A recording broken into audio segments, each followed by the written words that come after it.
Okay, you guys, so Cardi B has everybody confused after she posted a video on her TikTok looking like she had her stomach stuffed. So y'all know rumors have been going around that Cardi B is pregnant with her boyfriend Stefan Diggs' baby. So yesterday, after Cardi made it out of court, she posted this video right here.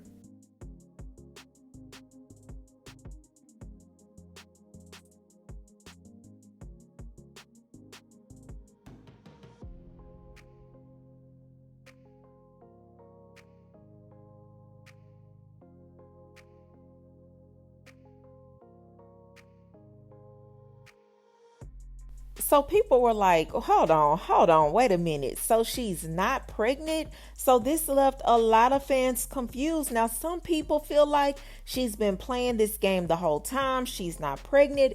Others feel like it's cap.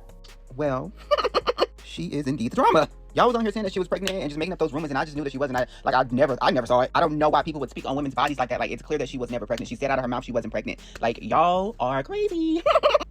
First of all, Cardi, we love you unapologetically. Second of all, it did not look like that when you walked in that courtroom. That bulk was not bulging at the top of that shirt. Third of all, you showed them cheeks but not that belly, so I'm not a believer. So do we think Cardi pregnant or not? Because sis put a whole lipofoam in her belly.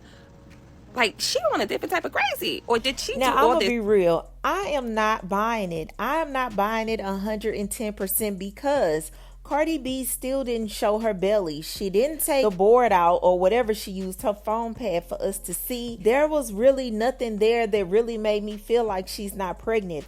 All I personally saw was a woman who's trying to cover up her pregnancy. Now, if she would have pulled that pillow or board out and I would have seen that flat stomach, I would have been like, okay, yeah, she played everybody. Okay, she, whatever. But no, she showed us everything, but she showed us nothing.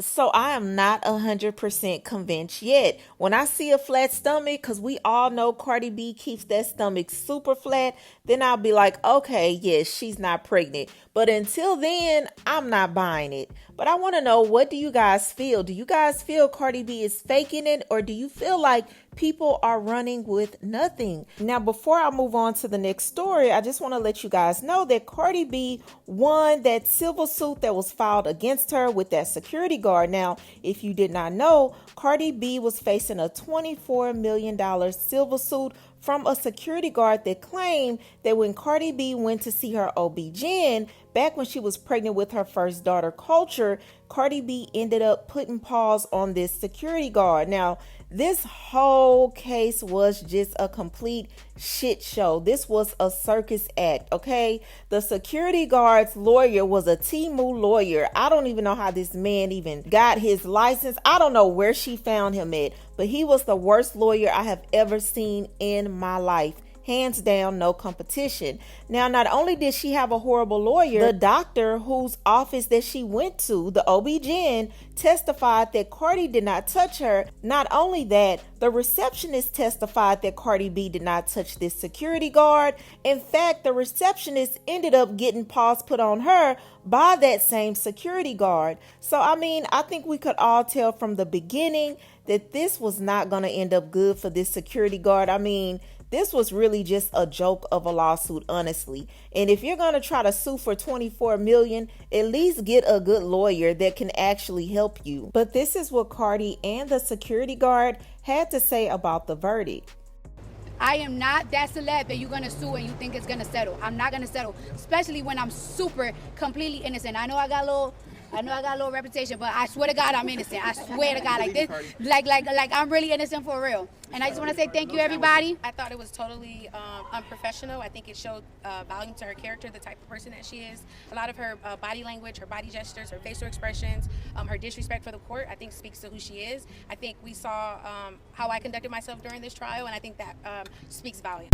Girl, goodbye. I really don't believe Cardi B hit that woman, especially after watching the trial. But y'all let me know what y'all think about all of this in the comments below. Moving on to the next story. Okay, y'all, so Sexyy Red and Sukihana are being sued in a wrongful death lawsuit after someone passed away on the scene of Sexyy Red's video shoot. So this all goes back to September 14th, 2023. Sexyy Red and Sukihana were in Florida filming a music video for Sexyy Red's song, Shake Your Dreads. Now, they were doing a shoot at this place called Oakland Park Flea Market in Oakland Park, Florida. And y'all know how it is when these rappers announce they're filming somewhere, everybody want to show up. So hundreds of people showed up to either be in the video or just watch the video being made. Now, the flea market is located at West Oakland Park Boulevard, and right across the street there's a Chevron gas station, okay? So keep that in mind because that's where everything went wrong. So there was a 36-year-old man named Anthony Dennis. He was from Florida and he was also a father.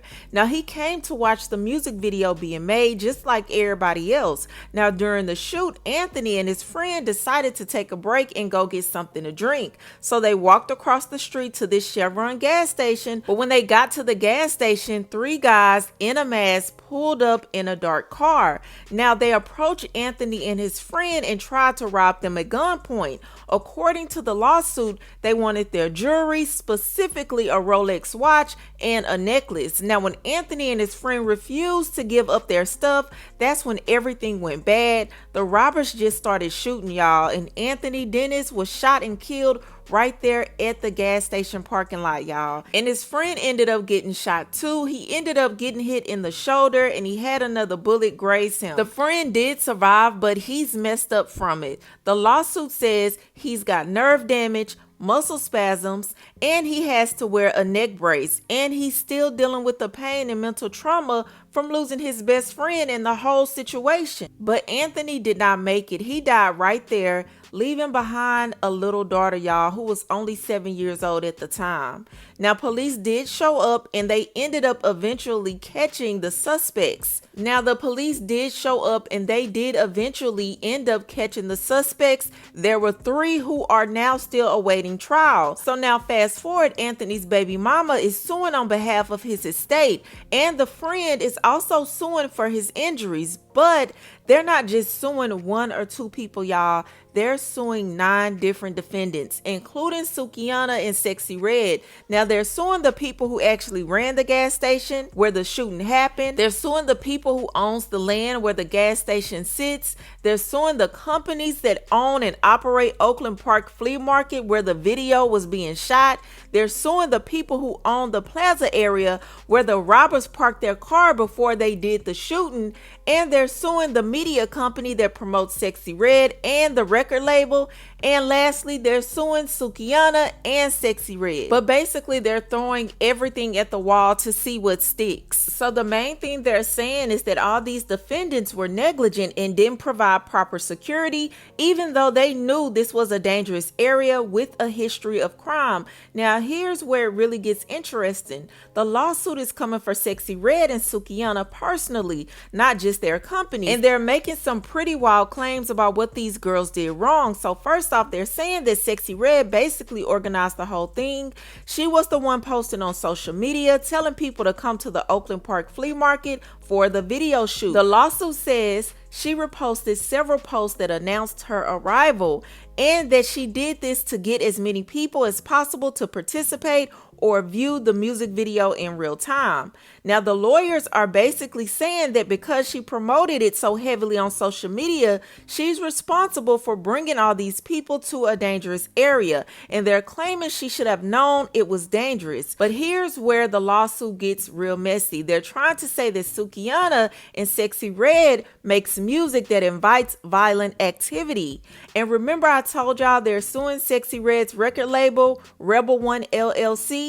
The lawsuit claims this label has a documented history of managing artists with known associations to gun violence. They bring up King Von, who got killed in a shooting, and YNW Melly, who's facing murder charges. They even mention Fredo Bang, saying he's connected to violence in Baton Rouge, y'all. So they're basically trying to paint this picture that Sexyy Red is signed to a violent record label. She makes violent music, and she should have known that promoting this event would lead to violence. Now, the specific things they're saying that Sexyy Red and Sukihana should have done was provide security guards for the whole area, not just the video shoot, warned people that the area was dangerous, had surveillance cameras set up, made sure there was proper lighting, and had some kind of overall security plan. And honestly, y'all, I can't even argue with that. That's the minimum that they should have had going on. Now, as far as the shooters who shot Anthony, like I said earlier, it was 3 of them. They were caught and they're still awaiting trial. But I want to know, what do you guys feel about this situation? How do you feel about Sukihana and Sexyy Red being sued for this? Do you feel like they are responsible for his death? Now, in my honesty, I feel like they do play a part. I do feel like they should have been more responsible regarding the area, making sure everyone is safe, because at the end of the day, when someone gets killed, everybody is going to look at the artist. It doesn't matter what went on. It doesn't matter who did what wrong.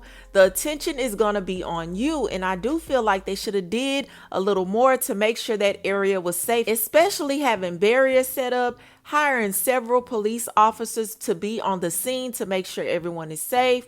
They should have did what they had to do. But I don't fully feel like the blood is on their hands. But all in all, it was their event. But y'all let me know what y'all think about this crazy situation. Who do you feel is to blame? And do you agree with his family, or do you feel like they took it too far? Y'all let me know what you feel in the comments below. But that's all I have for you, and I'll talk to you later.